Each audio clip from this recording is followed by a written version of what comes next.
Byte જો કરતો હોય તો આ ટોપીને કાઢી જતો હમણાં દોસ્તો આ રીતના સાપ દોસ્તો આ જોઈ લો દોસ્તો આપણે આવી ગયા છે વિશાળ જંગલમાં જોઈ શકો છો તમે જંગલ દોસ્તો આ બેજુબાન જીવો છે એમને રિલીઝ કરવા માટે આવ્યા છે હરાડ સાપ છે ટોટલ બિનઝેરી છે ને ઝેરી છે તમને જોવાડું છું આગળ ચાલો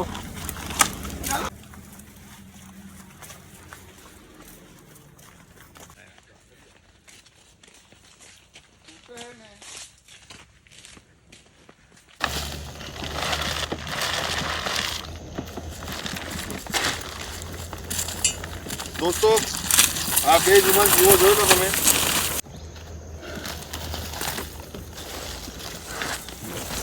દોસ્તો આ સાપો તમે જોઈ રહ્યા છો આમાં 10 સાપ બિનઝેરી છે અને 8 સાપ ઝેરી છે આ બધાને આપણે રિલીઝ કરીએ હવે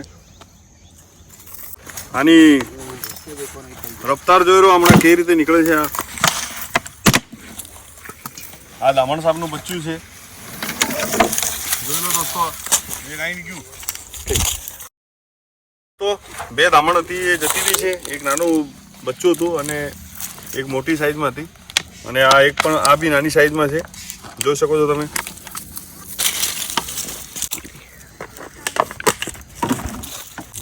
આ દામણ સાપ બીજો છે જોઈ લો કેટલો બિગ સાઈઝ છે દામણ સાપ હતી એ જતી રહી છે અને હજુ કેટલી 1 2 3 4 ને 5 હજુ છે અને એક આ બિનઝેરી વુલ્ફ છે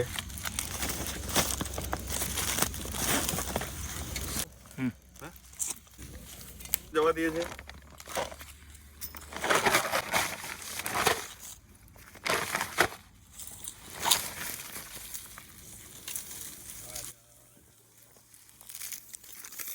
દોસ્તો આ નાની સાઈઝમાં દામણ છે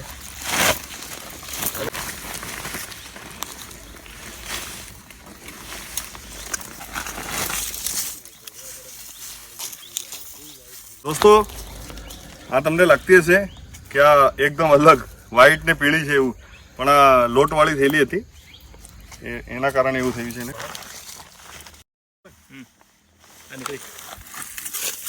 આ છેલ્લી દામણ છે દોસ્તો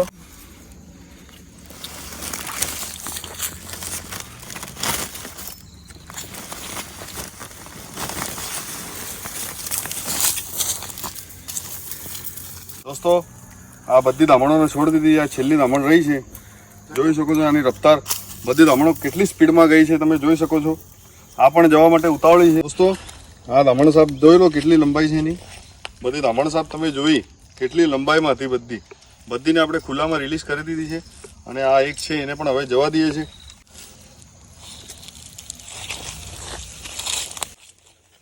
દોસ્તો આ 7 કોબરા છે એમાં ફૂલ સાઇઝ પણ છે નાની સાઇઝ પણ છે બેબી કોબરા પણ છે અને આ બે સાપ અલગ છે એમાં આ બિનઝેરી સાપ છે આ કોમન વુલ્ફ સ્નેક છે એને આપણે ગુજરાતીમાં વરુદંતી કહીએ છીએ અને આ કોમન ક્રેડ સાપ છે જેને આપણે કાળોતરો તરીકે ઓળખીએ છીએ આ 8 સાપ ઝેરી છે આનું પણ ઝેર નિરોટોક્સિક છે આનું પણ ઝેર નિરોટોક્સિક છે પણ આ આપણા જેટલા પણ ગુજરાતના ઝેરી સાપ છે એમાં પહેલા નંબર પર આવે છે દોસ્તો હવે આ સાપોને આપણે રિલીઝ કરીએ છીએ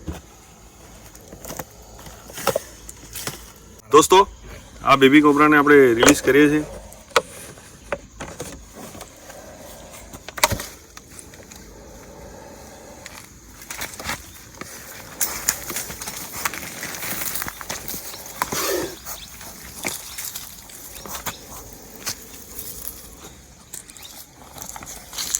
દોસ્તો આ જોઈ શકો છો તમે નાનું છે પણ કેટલું આક્રમક છે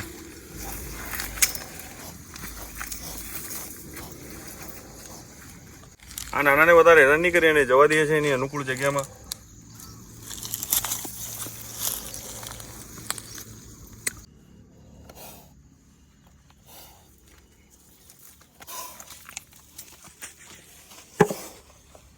દોસ્તો આ જોઈ લો એકદમ બેબી આ બી જઈ રહ્યો છે દોસ્તો એની અનુકૂળ જગ્યામાં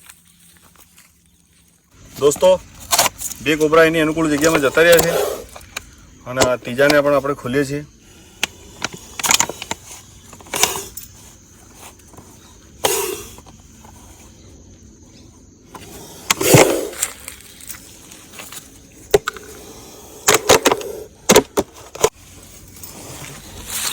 આ જઈ રહ્યો છે, જોઈ લો આ કઈ અંદાજમાં જઈ રહ્યો છે ને ગજબનો કોબરા.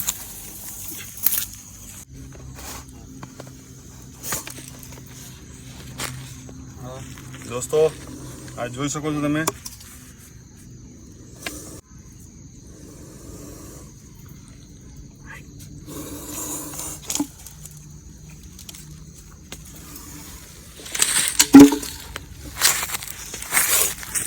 જોઈ લો દોસ્તો કેટલો આક્રમક છે. દોસ્તો 4 કોબરા હતા એની અનુકૂળ જગ્યામાં જતા રહ્યા છે. આ 5મા નંબરનો છે.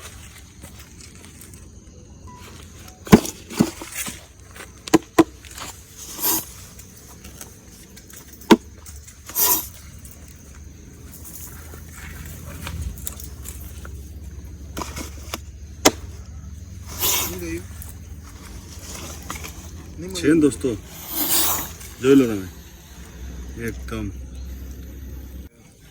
પણ છે ને ગજબનો કોબરો. દોસ્તો આ સાપોમાં નિટોટોક્સિક ઝેર છે. આ રીતે બાઇટ કરે તો આપણે સીધું સરકારી જવાનું, કોઈ ઝાડફૂંક તંત્ર મંત્રના ચક્કરમાં જવું નહીં.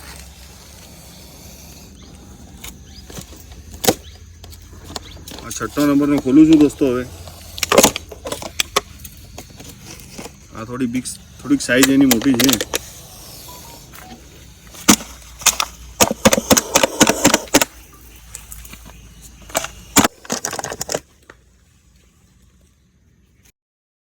જઈ રહ્યું છે, સાઈઝ એની મોટી છે.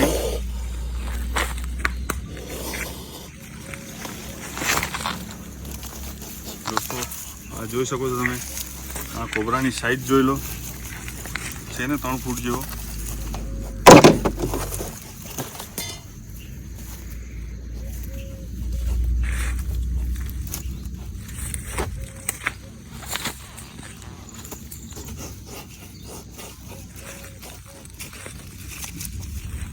દોસ્તો અમારા વિડીયો જેને પકડવાની કોશિશ કરતા નહીં, કેમ કે સાપ જોઈ લો તમે કેટલા આક્રમક થઈ જાય છે. આ જોઈ લો બાઇટ કરવા માટે.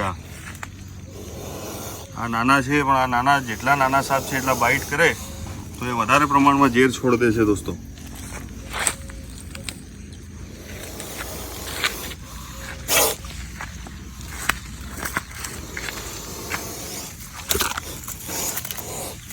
જોઈ લો આ પણ જઈ રહ્યો છે. હવે જાય એને હેરાન નહીં કરે દોસ્તો વધારે, કેમ કે એની અનુકૂળ જગ્યામાં જવા માટે એ પણ ઉતાવળા થઈ રહ્યા છે.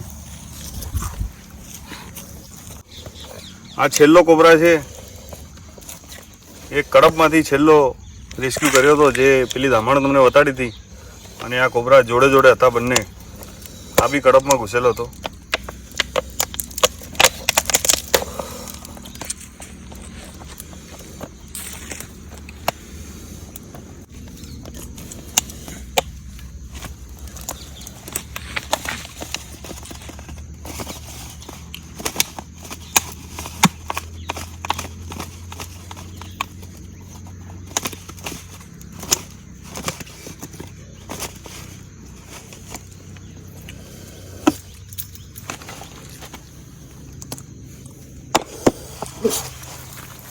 જોઈ શકો છો દોસ્તો, આ એકદમ ભૂરા કલરનો કોબરા છે. જોઈ લો તમે.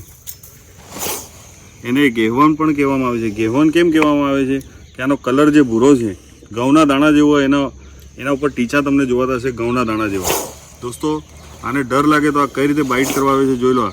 આ બાઇટ કરવા નથી આવતો, ફોક્સ બાઇટ છે, આપણને ડરાવે છે. આ જોઈ લો, આ બાઇટ નથી કરતો. બાઇટ જો કરતો હોય તો આ ટોપીને કાઢી જતો હમણાં. દોસ્તો કોબરાની એક જ ખાસિયત છે દોસ્તો, આ જઈ રહ્યો છે એની અનુકૂળ જગ્યામાં. આપણે હેરાન નહીં કરીએ એને. દોસ્તો આ વુલ્ફ સ્નેક છે, તમે જોઈ લો. આ કેટલું મસ્ત સૂઈ ગયું લાગે ને. સાપને દોસ્તો આંખ પર બાપણ નથી હોતી.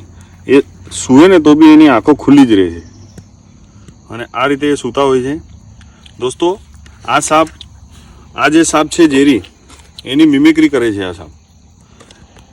દેખાવામાં આ સાપ અને આ સાપ સેમ લાગે છે. આ કોમન ક્રેટ જેવો લાગે છે દોસ્તો, પણ આ કોમન ક્રેટ નથી. આ કોમન વુલ્ફ સ્નેક છે, જે બિનઝેરી સાપ છે. આમાં ઝેર હોતું નથી દોસ્તો. આ સાપને આપણે ગુજરાતીમાં વરુદંતી તરીકે ઓળખીએ છીએ દોસ્તો. અને આ સાપ છીપકલીના ઈંડા પીવા માટે અને આપણી દિવાલ જે હોય ને દિવાલ પર ચડવામાં માહિર છે આ સાપ. અને આ સાપ બાઇટ કરે તો કશું થતું નથી દોસ્તો.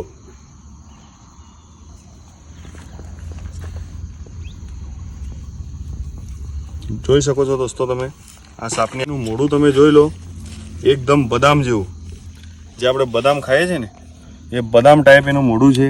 અને એના ઉપર પણ આ કોમન ક્રેટ જેવી રીતે લીટા હોય છે. અને આ ચોકલેટી કલરમાં હોય છે હંમેશા દોસ્તો.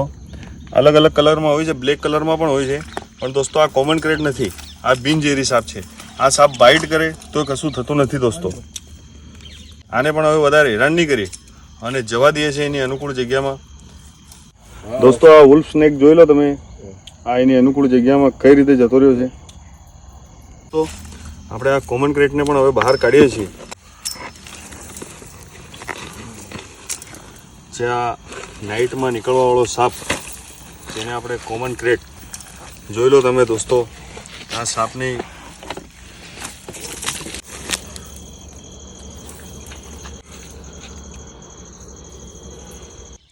તો દોસ્તો એના મોઢાથી લઈને આ વ્હાઈટ ડોટ છે દોસ્તો. હવે એને જવા દઈએ છે એની અનુકૂળમાં.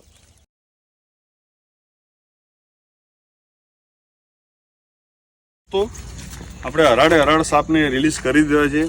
અને દોસ્તો સાપ તમે જોયા હમણાં કઈ રીતે એની અનુકૂળ જગ્યામાં પ્રકૃતિમાં જતા રહ્યા છે બધા સાપો. આ આપણે વિશાળ જંગલ છે જોઈ લો દોસ્તો. ફોરેસ્ટ એરિયામાં આપણે બધા સાપોને રિલીઝ કર્યા છે દોસ્તો. અને અમારા આ રીતના વિડીયો તમારે જોવા હોય તો મારા પેજને લાઈક, સબસ્ક્રાઈબ, ફોલો અને એક સપોર્ટ કરો દોસ્તો.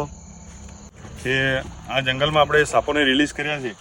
અને જે એને રિલીઝ કરવા માટે અમે જે ડબ્બામાં એમને પેક કરીને લાવ્યા હતા, આપણે આ ડબ્બા પણ અહીંયાથી લઈ જઈ રહ્યા છે. કેમ કે જંગલમાં પ્લાસ્ટિક હોવું જોઈએ નહીં દોસ્તો. આ પ્લાસ્ટિકને ડબ્બાને પણ આપણે લઈ જઈએ છીએ સાથે.